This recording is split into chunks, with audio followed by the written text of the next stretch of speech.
Para Bapak dan Ibu, saudara-saudari sekalian, sebelum kita menggunakan waktu untuk membahas Dhamma, mari kita mengagungkan Guru Agung Sang Buddha. Namo tassa bhagavato arahato samma sambuddhassa. Namo tassa bhagavato arahato samma sambuddhassa. Namo tassa bhagavato arahato samma sambuddhassa. Kalena dhamma sakaca etang manggala mutamanti. Membahas Dhamma di waktu yang sesuai, itulah berkah utama.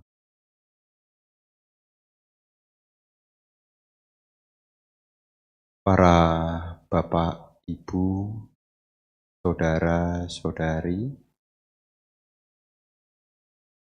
selamat malam, terpujilah Sang Buddha, Namo Buddhaya. Hari ini kita memiliki satu kesempatan yang baik, yang mana di hari ini kita bisa menggunakan sebagian waktu yang kita miliki untuk membahas satu topik Dhamma.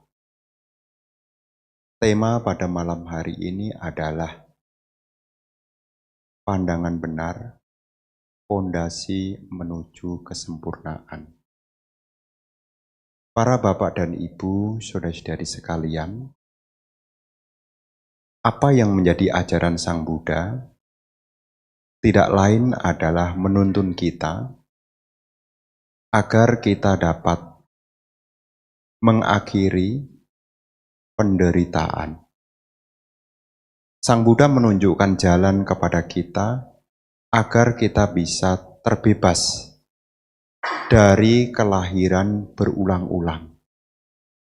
Yang mana kelahiran berulang-ulang itu adalah penderitaan. Jadi ketika kita belajar Dhamma, sesungguhnya yang menjadi arah dan tujuan kita tidak lain adalah mengarah kepada akhir dari penderitaan. Karena belas kasih beliau kepada makhluk-makhluk, maka beliau membagi Dhamma yang beliau ketahui. Dhamma yang menjadi ajaran beliau adalah jalan untuk mengakhiri penderitaan. Lantas kenapa penting bagi kita untuk belajar Dhamma? Perlu ibu bapak, saudara-saudari ketahui, di dalam proses belajar Dhamma ini, proses untuk melaksanakan Dhamma ini disampaikan melalui 3 tahapan. Tahapan yang pertama disebut dengan Pariyati Dhamma. Pariyati Dhamma itu adalah belajar secara teoritis. Jadi seperti ibu bapak membaca kitab suci Tipitaka, baik itu Digha Nikaya, Majjhima Nikaya, Samyutta Nikaya, Anguttara Nikaya, sampai Khuddaka Nikaya, diulang-ulang, ini disebut sebagai Pariyati Dhamma. Setelah seseorang belajar Pariyati Dhamma, tahap yang kedua dari Dhamma disebut dengan Patipati Dhamma. Patipati Dhamma itu adalah mempraktekkan Dhamma. Meliputi yakni sila, samadhi, dan panya. Jika seseorang mengembangkan sila, samadhi, dan panya, Tahap ketiga dari Dhamma adalah Pati Weda Dhamma. Menembus Dhamma, mencapai Magga, Pala, dan Nibbana. Sebelum seseorang mencapai Magga, Pala, dan Nibbana, sebelum seseorang mempraktekkan sila samadhipannya, seseorang perlu tahap awal adalah Pariyati Dhamma. Pariyati Dhamma ini adalah upaya supaya seseorang memiliki pandangan benar. Makanya tadi di dalam satu tema, pandangan benar adalah fondasi. Tanpa adanya pandangan benar, seseorang tidak akan bisa sempurna di dalam sila, samadhi, dan panya. Apalagi dapat merealisasi yakni Magga, Pala, dan Nibbana. Jadi pondasinya apa? Pondasinya adalah secara pariyati kita mesti belajar Dhamma. Untuk apa? Supaya kita punya pandangan benar. Apa yang terjadi di dalam kehidupan kita kalau kita tidak mendengarkan Dhamma, tidak diskusi Dhamma, tidak menambah pengetahuan Dhamma, diri kita akan diliputi dengan pandangan keliru. Di dalam Anguttara Nikaya kelompok 3, seseorang yang tidak belajar Dhamma, seseorang akan dikuasai oleh 3 pandangan keliru. Pandangan keliru yang pertama adalah Ube kata hetu diti. Ube kata hetu diti itu adalah pandangan keliru berupa anggapan kehidupan yang seseorang jalani sepenuhnya adalah akibat dari perbuatan yang lampau. Jadi kalau ibu bapak dikit-dikit pembicaraannya ada hal yang kurang berkenan, menerima sesuatu hal, langsung menyimpulkan, kayak ini karma lampau saya nih. Jadi kalau ibu bapak tidak mengulang-ulang, nanti pengertian dhammanya, termasuk pengertian karma itu sendiri, juga akan terjebak dalam pandangan pube kata hetu diti. Jadi dikit-dikit menyalahkan yang sudah lampau. Dan seolah-olah di masa sekarang ini tidak punya kuasa apa-apa. Jadi seolah-olah ya pasrah. Ini udah akibat dari masa lalu kok. Ini pandangan keliru. Ada sebagian orang, ya ini cerita nih. Belum lama. Suami istri ribut. Terus menyimpulkan, dulu ini, yang jadi suaminya itu anaknya, yang jadi istrinya itu ibunya. Lalu, sedikit masa lalu. Ini yang pertama, pandangan keliru. Pandangan keliru yang kedua adalah isara nimana hetu diti. Pandangan keliru berupa kehidupan yang seseorang jalankan ini sudah diatur sama Yang Maha Kuasa. Sehingga apa? Seseorang yang punya pandangan seperti ini, dia sudah sepenuhnya pasrah. Yang dalam bahasa umum adalah jenis kedua, yang disebut dengan isara nimana hetu diti. Kemudian yang ketiga, ada pandangan keliru juga. Pandangan keliru yang ketiga adalah ahetu appacaya diti. Ahetu itu artinya tanpa sebab. Hetu itu artinya sebab atau kondisi. Jadi seseorang yang punya pandangan ahetu appacaya diti ini punya pandangan bahwasanya semua yang muncul ini semua tiba-tiba. yang dalam bahasa populernya adalah ujuk-ujuk. Ya, tidak ada ujung, tidak ada apa, tahu-tahu begitu aja. Ya. Ini adalah pandangan keliru yang ketiga. Ini masih ada pada diri kita. Kok bisa ya? Nah, biasanya itu seringkali kita terkejut dalam sehari-hari. Ya. Dengan melontarkan sebuah pernyataan, kok bisa ya? Semua yang muncul ini karena ada sebab. Selama ada sebab atau kondisi, maka ada akibat.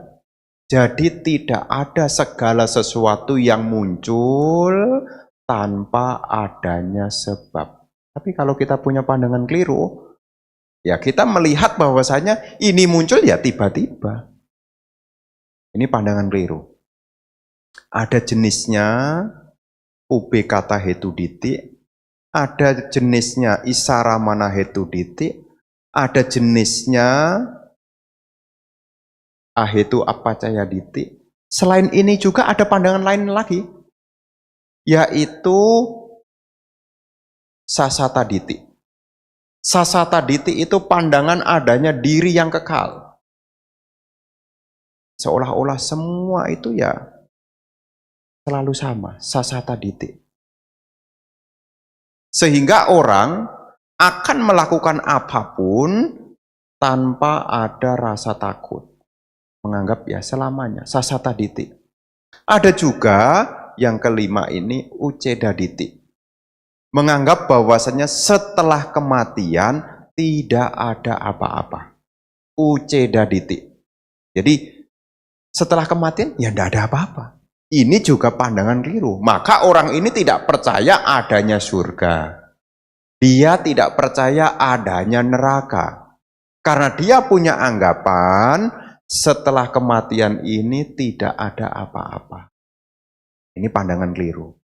Ya dia tidak percaya adanya kelahiran berulang-ulang. Tidak percaya. Bahwasanya setelah kematian ini tidak ada apa-apa. Ini juga pandangan keliru. Ya, sasata ditik menganggap adanya diri yang selalu eksis, menganggap adanya kekekalan, dan uceda ditik ini menganggap adanya nihilisme, setelah kematian tidak ada apa-apa. Ini pandangan keliru.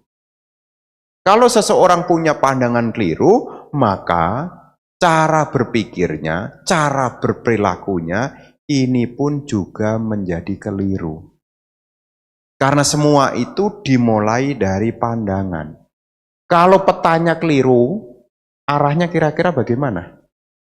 Ya contoh sederhananya, kita tidak tahu mana barat, mana timur, tahu-tahu lihat map saja. Tidak jelas melihatnya secara utuh, melangkahnya pun juga jadi keliru. Demikian pula ibu bapak, di dalam pengertian di dalam pikiran kita, karena letak pandangan itu adalah dalam pikiran kita, yang mulai dari pendengaran, apa yang kita dengar itu akan menjadi pandangan. Dan apa yang sudah menjadi pandangan itu akan menjadi cara kita berpikir, berucap, dan juga bertindak. Makanya kita belajar Dhamma ini supaya kita punya pandangan benar. Karena pandangan benar ini akan membawa kita menuju kesempurnaan. Namanya kesempurnaan itu selesai. Tidak ada lagi yang perlu dikerjakan. Dalam hal ini adalah pencapaian tertinggi adalah pencapaian kearahatan. Menjadi seorang arahanta. Menuju kesempurnaan. Kalau sudah sempurna, tidak ada lagi yang perlu dikerjakan. Sudah selesai. Katang karaniang. Sudah tidak perlu mengerjakan apa-apa lagi. Inilah gunanya kita memiliki pandangan benar. Pandangan benar ini muncul dari mana? Pandangan benar ini muncul dari mau mendengar. Dari mana kita bisa mendengar di sini? Di dalam penjelasan tentang Wudi, 4 hal yang membawa perkembangan. Dalam hal ini adalah perkembangan dalam pandangan benar, dimulai dari Sappurisa Sangsewa. Sappurisa sangsewa itu seseorang ingin mengembangkan pandangan benar, seseorang harus mencari teman yang baik. Belum lama ini bulan apa ya? Agustus berarti Juli. Juli yang lalu kita memperingati Hari Asada. Kira-kira betapa kondanya, kan Pancawagya nih. Kondanya Badia, Wapa, Mahanama, dan Asaji. Kira-kira nih, kalau kita pakai kira-kira. Kalau diajarin Dhamma Sang Buddha ndak mau dengerin, kira-kira menjadi pemasuk arus ndak saat itu? Kira-kira kalau ndak mau dengerin, kira-kira bisa menjadi pemasuk arus nggak? Tidak bisa. Bante Kondanya mampu mencapai pemasuk arus sebagai anya kondanya yang mengetahui, karena beliau saat itu mau mendengar. Nah, di sini ibu bapak juga sama. Bagaimana supaya kita punya pandangan benar? Maka kita harus mau mendengar. Mendengar dari mana? Mendengar dari orang-orang yang bijaksana. Taunya dari mana? Seseorang itu layak untuk didengarkan, layak untuk dijadikan tempat untuk menimba ilmu, acuannya adalah 4. Sada, sila, caga, panya. Jadi kalau kita mau cari orang yang sekiranya layak untuk jadikan tempat untuk menimba, kita bisa melihat. Kalau tidak ketemu 4-4-nya, mungkin di antaranya. Karena kalau 4-4-nya ini sempurna. Cari orang yang sudah kokoh dalam keyakinan, Sotapanna. Kokoh dalam sila, Sotapanna. Ya. Memang ini mengacu kepada orang-orang yang paling dasar adalah Sotapanna. Tapi masalahnya mencari Sotapanna ini ya tidak gampang. Tapi minimal orang itu meskipun belum menjadi seorang Sotapanna, minimal dia Dhammanusari lah. Dhammanusari itu artinya pengikut Dhamma. Orang yang ada ketertarikan untuk belajar Dhamma. Sebutannya Dhammanusari. Jadi ini belum seorang Sotapanna. Dhammanusari itu adalah orang-orang yang punya ketekunan pada Dhamma. Ya, namanya sebutannya adalah Dhammanusari. Jadi ibu bapak juga bisa menjadi seorang Dhammanusari. Dhammanusari itu adalah orang-orang yang punya ketertarikan untuk belajar Dhamma. Dan orang-orang yang punya ketertarikan untuk belajar Dhamma, ini pun juga bisa kita jadikan sebagai kalyanamita, teman yang baik. Dari keyakinan, dari perilakunya, dari kemurahan hatinya, dari kebijaksanaannya. Jadi kita bisa melihat dalam keseharian bagaimana dia punya keyakinan kepada Buddha Dhamma Sangha. Bagaimana dia punya sila, ini kelihatan. Bagaimana dia punya kemurahan hati. Bagaimana dia punya kebijaksanaan. Di situ kita akan bisa melihatnya. Dan orang jenis ini bisa kita jadikan sebagai kalyanamita. Teman-teman yang baik. Karena kalau dia punya keyakinan, ini bisa kita jadikan tempat untuk bertanya. Kalau dia punya sila yang baik, ini pun juga bisa dijadikan tempat bertanya. Kalau dia punya kemurahan hati, itu pun juga bisa dijadikan tempat bertanya. Termasuk juga kebijaksanaan. Nah, pada saat mendengarkan Dhamma, disinilah kita perlu dengan seksama. Setelah bergaul dengan orang yang baik, orang yang bijaksana, Sappurisa Sangsewa, disitulah kita mesti Sakdhamma Sawanang. Sakdhamma Sawanang itu adalah mendengarkan dengan sungguh-sungguh. Karena dengan kita mendengarkan sungguh-sungguh, kita akan memiliki pandangan benar. Mulai dari mana? Dari pariyati. Ya, pariyati dalam hal panya sebutannya adalah sutta maya panya. Kebijaksanaan yang muncul dari belajar.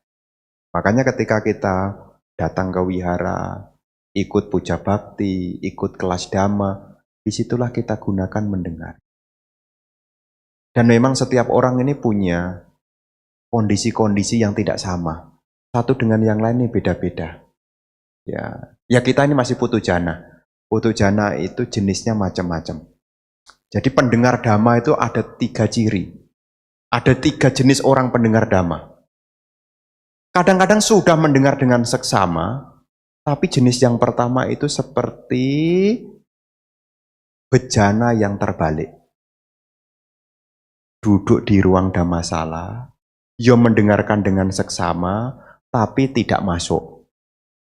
Jadi sudah dijelaskan apa, ditanya orang, paham enggak?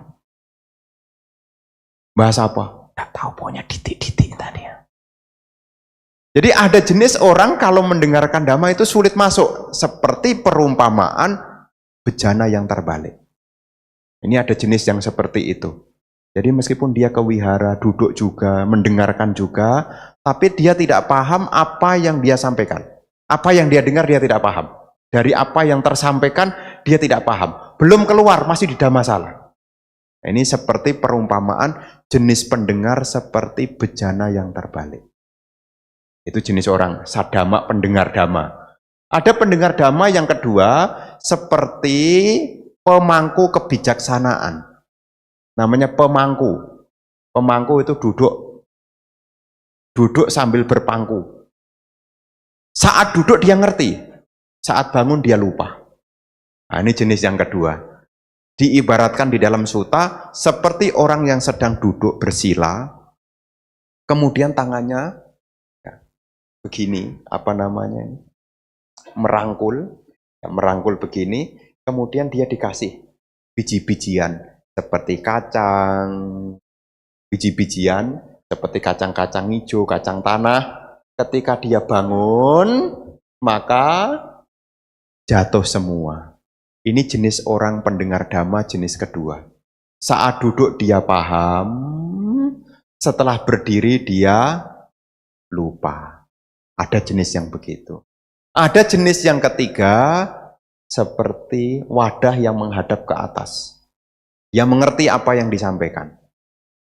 Dan untuk memunculkan pandangan benar, jadilah orang nomor 3. Jadi jangan sampai kita menjadi bejana jenis yang pertama. Bejana terbalik. Duduk, memperhatikan, tapi tidak masuk.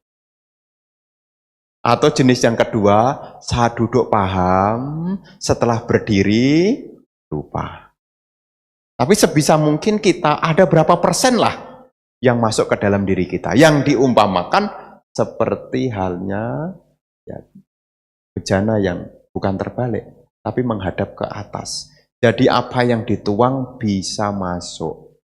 Jadi pandangan benar itu mulai muncul dari mau mendekatkan diri kepada orang yang baik, setelah mendekatkan diri mesti mau mendengar. Supaya bisa masuk bagaimana? Itulah yang ketiga yang disebut dengan yoniso manasikara. Setelah sadama sawanang, setelah mendengarkan dengan seksama, pada saat itu disertakan dengan yoniso manasikara. Apa itu yoniso manasikara? Saat mendengar, berusaha untuk memahami kemunculan bersebabnya. Contoh sederhananya, ajaran pokok Sang Buddha secara umum itu 3.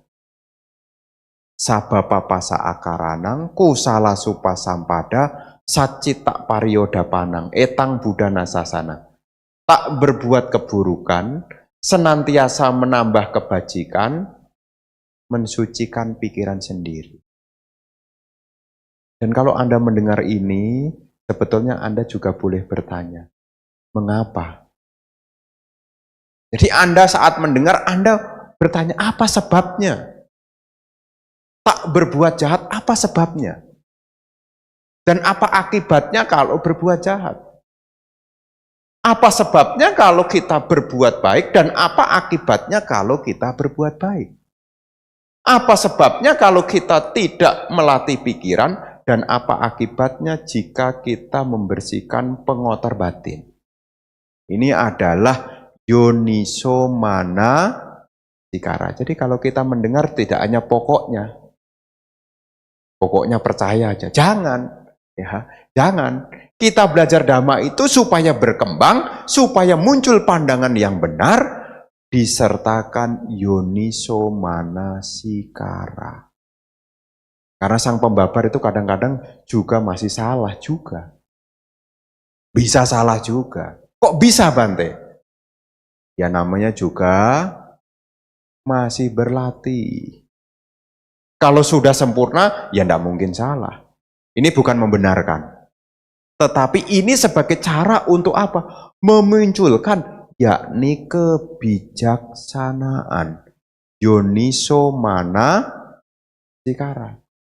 Jadi kalau Anda belajar Dhamma, seperti hari ini ikut ODM, tadi kan diminta selama latihan meditasi untuk tidak ngomong-ngomong dalam hati. Anda juga harus bertanya, kenapa sebabnya? Dan apa akibatnya? Bukan hanya pokoknya. Nah, jadi ketika kita pengen mengharapkan perkembangan, di situ kita mesti saat mendengar disertai dengan kebijaksanaan. Tahu sebabnya. Karena ciri dari ajaran Sang Buddha ini adalah sebab akibat. Yang kinci samudaya damang sahabatang niroda damang. Yang kinci semua yang muncul. Segala hal yang muncul dari perpaduan faktor pembentuk akan mengalami kehancuran. Yang kinci samudaya damang. Semua yang muncul ini karena tanha. Ketika tanhanya lenyap, semuanya pun juga akan lenyap. Yang kinci samudaya damang, sabatang niroda damang. Segala bentukan ada ini karena ada tanha. Ketika tanhanya lenyap, ya tidak ada bentukan lagi. Makanya niroda dhamma. Semua hal akan menjadi padam. Jadi kalau kita belajar Dhamma, ciri dari Dhamma itu Anda mesti menggunakan kebijaksanaan. Tidak menelan mentah-mentah. Dikunyah-kunyah. Direnung-renungkan kembali. Apa yang sudah didengar? Direnung-renungkan kembali. Apa sebabnya dan apa akibatnya? Seperti misalnya, kita lahir berulang-ulang. Kenapa kok dikatakan menyedihkan? Memang di mana? Apa sebabnya lahir berulang-ulang? Apa akibatnya kalau tidak mengalami kelahiran? Ini juga perlu direnungkan. Jadi ibu bapak yang membawa pada pandangan benar, selain kita bergaul dengan orang bijaksana, selain kita mau mendengarkan Dhamma, yang ketiga, pada saat mendengarkan Dhamma, disitulah kita mesti menyertakan yoniso manasikara. Kalau seseorang itu sudah tahu sebab akibat, seseorang itu tidak mungkin ragu-ragu. Mantep. Jadi kalau seseorang itu sudah menghapus keraguan-raguannya, seseorang itu akan mantap. Kalau mantap kira-kira menunda atau menjalankan? Kira-kira kalau kokoh batinnya kira-kira menunda atau melaksanakan? Melaksanakan. Tapi kenapa kita masih punya kecenderungan untuk menunda-nunda? Karena kita belum ada keyakinan. Kenapa kita belum punya keyakinan? Karena yang kita dengar belum kita renungkan lebih dalam. Itulah kita harus menyertakan yoniso manasikara. Dan pokok Dhamma yang ketiga. Tadi yoniso manasikara, setelah yoniso manasikara, Rasa dari Dhamma itu adalah praktek. Rasa dari Dhamma itu praktek. Ya. Dhammanu Dhamma Pati-pati. Apa yang sudah didengar, apa yang sudah menjadi keyakinan, itulah yang mestinya dipraktekkan. Dhammanu Dhamma Pati-pati. Karena kalau sebatas hanya berhenti pada keyakinan, tidak akan pernah membawa perubahan. Memang awalnya dari pandangan benar menjadi keyakinan, tapi yang diyakini itu akan semakin kokoh kalau itu dipraktekkan. Jadi Anda tidak akan keliru lagi kalau sudah dipraktekkan. Ya, kalau ibu bapak mempelajari apapun, ibu bapak bisa lupa. Tapi ibu bapak tidak akan lupa kalau apa yang dipelajari itu dipraktekkan. Benar enggak? Kalau cuma baca resep bikin nasi pecel, misalnya gitu kan. Nah, dulu waktu saya sekolah itu ada kelas namanya Tata Boga. Nah, Tata Boga. Jadi karena saya tidak praktekkan lagi ya saya tidak tahu juga ya. Nah, dulu waktu saya sekolah itu ada namanya mata pelajaran namanya ekstrakurikuler namanya Tata Boga. Itu dikasih tuh suruh buat clipping-clipping zaman dulu ya. Kalau saya sekarang sih suruh searching di Google ya. Nah, kalau zaman dulu sering ngumpulin majalah kemudian dipotong-potong buat clipping. Tapi clipping itu kalau hanya dikumpulkan, dibaca, dan lama tidak dibuka lagi, tidak dibaca lagi, lupa. Tapi kalau apa yang sudah dipelajari, yang sudah dikelompok-kelompokkan ini dipraktekkan, maka tidak akan terlupakan. Contohnya siapa? Ibu saya di rumah. Ibu saya di rumah itu kalau bikin nasi pecel, tidak cari-cari lagi loh di Google apa bahannya, tidak usah tuh. Dia udah langsung ke dapur, bisa motong-motong kacang panjang direbus, kemudian ada togenya direbus juga, terus buat bumbu kacangnya juga diolah juga. Kenapa tidak lupa? Ya bisa bedakan mana bumbu siomay, mana bumbu pecel. Ya meskipun sama-sama kacang ya, itu juga beda. Mana bumbu sate, mana bumbu kecele, mana bumbu siomay, bisa bedakan. Kenapa bisa bedakan? Karena sudah praktek. Nah, pandangan benar ini akan menjadi kesempurnaan dari apa yang sudah kita pelajari, itu kita praktekkan.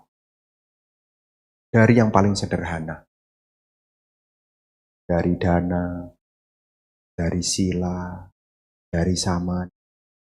Kalau Anda ikut berulang-ulang, Anda tidak akan bingung lagi. Kalau kali pertama mungkin bingung, kali kedua masih bingung, kali ketiga mungkin juga masih bingung. Tapi kalau diulang-ulang, Anda tidak akan mengalami kebingungan. Makanya sebelum kita memiliki pandangan benar yang menjadi dasar dari kesempurnaan, yang perlu kita lakukan yang sekarang adalah mendekatkan diri. Sapuri sasang sewa, memiliki teman-teman yang baik. Pada saat bertemu, dengarkanlah Dhamma. Saat mendengar, direnung-renungkan. Dan setelah kita merenung dengan seksama, jika ini membawa manfaat, maka segera untuk dipraktekkan. Dhammanu Dhamma Pati-pati. Kenapa siswa-siswa Arya itu pandangannya benar, tidak tergoyah lagi menjadi pemasuk arus, tidak mundur lagi, karena sudah praktek. Tidak akan mundur lagi. Maka sebutannya pemasuk arus. Kalau sudah masuk ke dalam arus Dhamma, dia tidak mundur lagi. Dan dia tidak akan mencari-cari lagi. Kenapa? Karena dia sudah mengalami.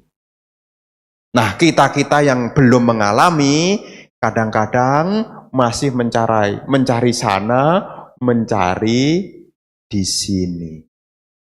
Tidak percaya di sini, cari di tempat-tempat yang lain. Inilah kalau kita belum memiliki pandangan benar secara tetap, masih berubah-ubah. Siapa yang punya pandangan benar yang tetap? 1, seorang Sotapana. 2, adalah Sadamanusari. Sadamanusari itu adalah orang pengikut keyakinan, termasuk juga Damanusari, orang yang belajar Dhamma.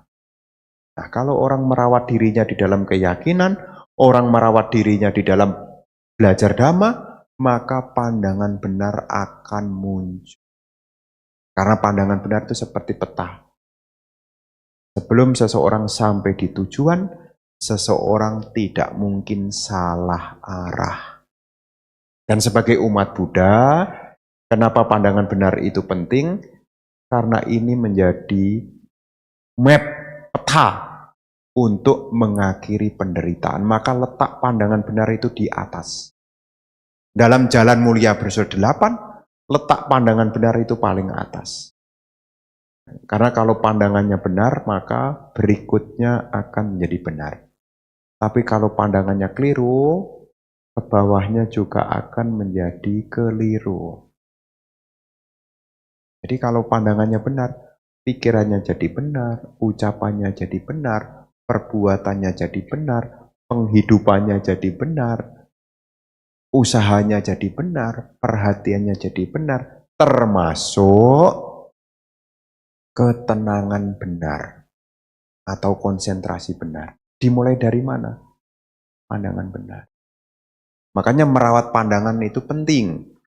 Ya. Jadi ibu bapak merawat pandangan ini penting. Pandangan benar sama ditik. Sama ditik. Tadi kan ada 3 pandangan yang awal. Dan itulah kenapa kita selalu diingatkan tentang hukum karma, hukum karma, hukum karma.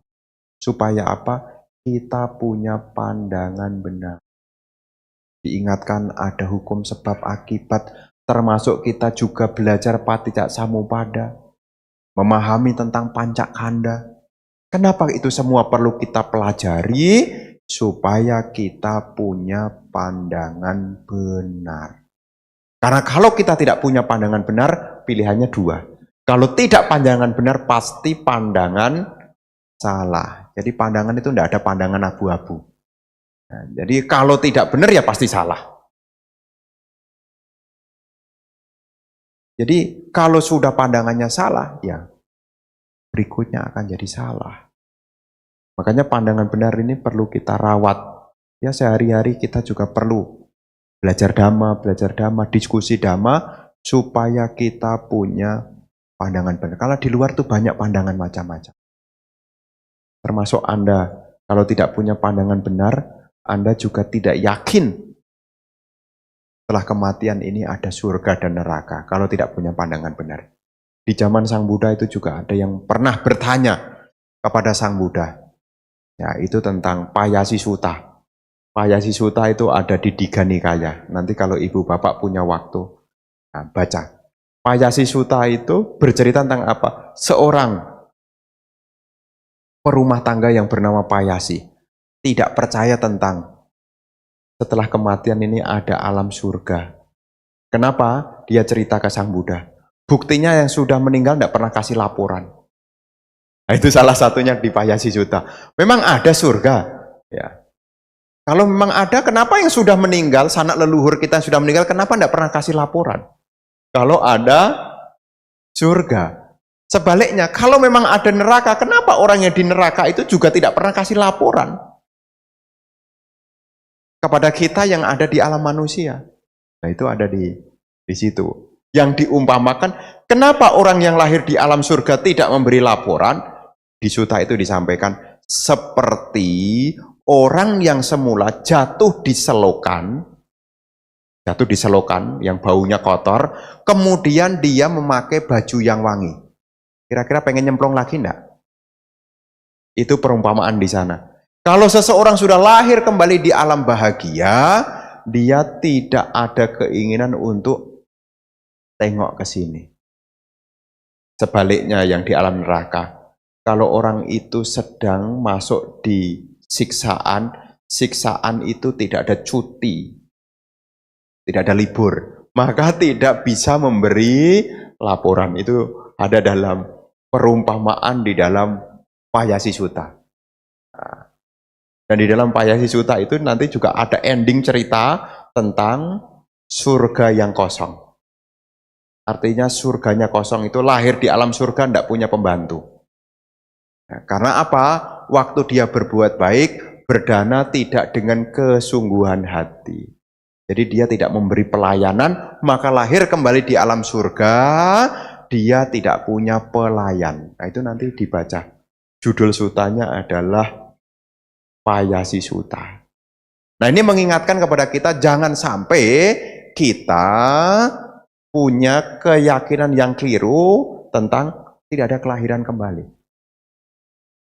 Jadi Sang Buddha menunjukkan dhamma kepada kita supaya kita tidak menderita.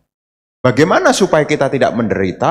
Ya tadi, tak berbuat buruk, menambah kebaikan, dan mensucikan pikiran sendiri. Menghilangkan loba dosa moha. Untuk apa? Supaya tidak menderita. Jadi Sang Buddha mengajarkan dhamma ini mengarah kepada kepadaman penderitaan. Jadi apa yang diulas di dalam dhamma, apa yang diulas dalam dhamma ini lebih kepada bagaimana mengakhiri penderitaan. Maka sebelum kita dapat mengakhiri penderitaan, dimulai dari memiliki pandangan benar. Ya namanya hidup. Kalau tidak punya pandangan benar, kita tidak bisa melihat perbedaan. Makanya di dalam Ataloka Dhamma, 8 kondisi dunia, ada untung, ada rugi, ada dipuji, ada dicela, ada dikenal, ada dilupakan, ada bahagia, ada menderita. Kenapa yang kita alami dalam samsara ini beraneka ragam?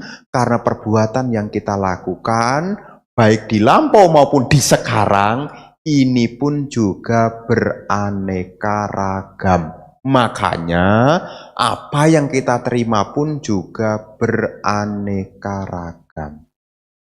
Ini pandangan benar. Punya keyakinan kepada hukum perbuatan. Ada perbuatan baik dan ada perbuatan buruk. Dan semua yang muncul ini ada sebabnya. Kenapa kita punya tubuh? Ini juga ada sebabnya. Di dalam Samaditi Sutta membahas tentang ahara. Ahara itu makanan. Ada 4 jenis makanan. Jadi makhluk-makhluk ini ada karena disupport oleh makanan. Kita punya tubuh ya karena disupport oleh kabalika ahara. Makanan berupa makanan fisik. Jadi kalau kita punya tubuh yang beraneka ragam ini tergantung yang dimakan. Kalau makannya banyak, ya size-nya agak gede. Kalau makannya dikit-dikit, ya size-nya agak kecil. Kenapa beda-beda? Apa yang mensupport? Satu, kabalika ahara, makanan. Jadi apa yang munculnya ada makanannya. Termasuk kita punya wedana sanya, ini juga ada makanannya. Pancakanda kan 5. Rupa disupport oleh kabalika ahara, wedana dan sanya disupport oleh pasa ahara, makanan kontak. Karena munculnya perasaan dan pengenalan diawali dari kontak. Terus sangkara kanda, makanannya adalah manocetana ahara. Kehendak pikiran itu makanannya sangkara, yang jadi karma. Ya, manocetana ahara ini yang jadi karma. Dan makanan yang keempat, makanannya indria, namanya winyana ahara. Setiap pintu indria ini butuh makan. Mata makanannya bentuk, telinga makanannya suara, hidung makanannya aroma, lidah makanannya cita rasa. Selama masih rindu pada makanan itu, maka masih lahir lagi.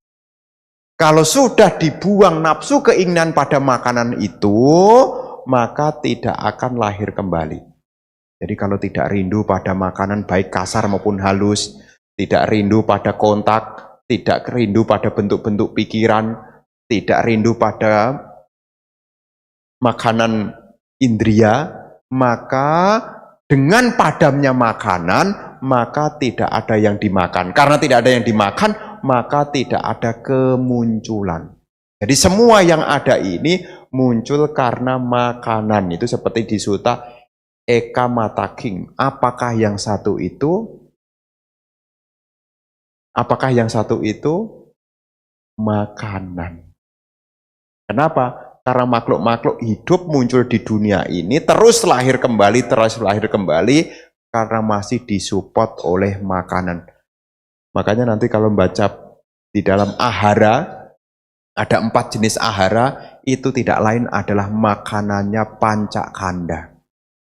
Rupa kanda, wedana kanda, sanya kanda, sangkara kanda, dan winyana kanda. Selama masih ada makanan, maka masih kumpul. Kayak kita nih, kenapa kita bisa kumpul-kumpul? Kumpulnya agak lama. Karena ada yang dimakan. Kalau makanannya selesai, bubar. Nah, bubar. Nah, kalau makanannya selesai kan bubar. Nah, Anda diundang, ayo open house, datang, makan. Kalau makanannya selesai, bubar. Sama juga kalau 4 jenis makanan ini sudah tidak kita rindukan lagi, ya kita tidak akan muncul kelahiran kembali. Selama kita tidak rindu pada 4 jenis makanan, maka kita tidak buat makan lagi. Kalau tidak ada makan lagi, maka tidak ada kelahiran kembali. Itulah disebut apakah yang satu itu? Yang satu itu adalah makanan. Semua makhluk muncul karena makanan. Ketika tidak ada yang dimakan, maka tidak ada makhluk. Jadi makhluk ini hidup ya karena ada makanannya. Ada kontaknya. Pasa ahara, manocetana ahara, kabalika ahara, termasuk juga winyana ahara. Nah, dengan kita belajar Dhamma, kita punya pandangan yang kinci samudaya damang, sabatang niroda damang. Semua yang muncul karena nafsu keinginan, ketika nafsu keinginan itu padam, semuanya pun juga akan padam. Yang kinci samudaya damang, sabatang niroda damang. Kalau keinginannya padam, maka semuanya akan padam. Yang kinci, semua. Samudaya itu muncul. Muncul karena tanha. Kalau tanhanya padam, maka semua bentukan pun juga akan niroda dhamma. Semua akan padam. Makanya sila samadhipanya yang menjadi praktek dhamma itu sebetulnya sebagai sarana untuk membantu kita memotong, yaitu tanha. Kenapa kita punya tanha? Karena masih diliputi oleh awija. Kenapa kita diliputi awija dan tanha? Karena kita punya micaditi, pandangan yang keliru. Dari pandangan keliru menghasilkan awija dan tanha. Maka sebelum seseorang melenyapkan awija dan tanha, seseorang harus punya samaditi. Makanya letaknya di awal. Sebelum ada perubahan banyak, dimulai dari perubahan cara pandang. Inilah yang menjadi penghantar di Dhammasakaca malam hari ini sehubungan dengan pandangan benar sebagai pondasi menuju kesempurnaan.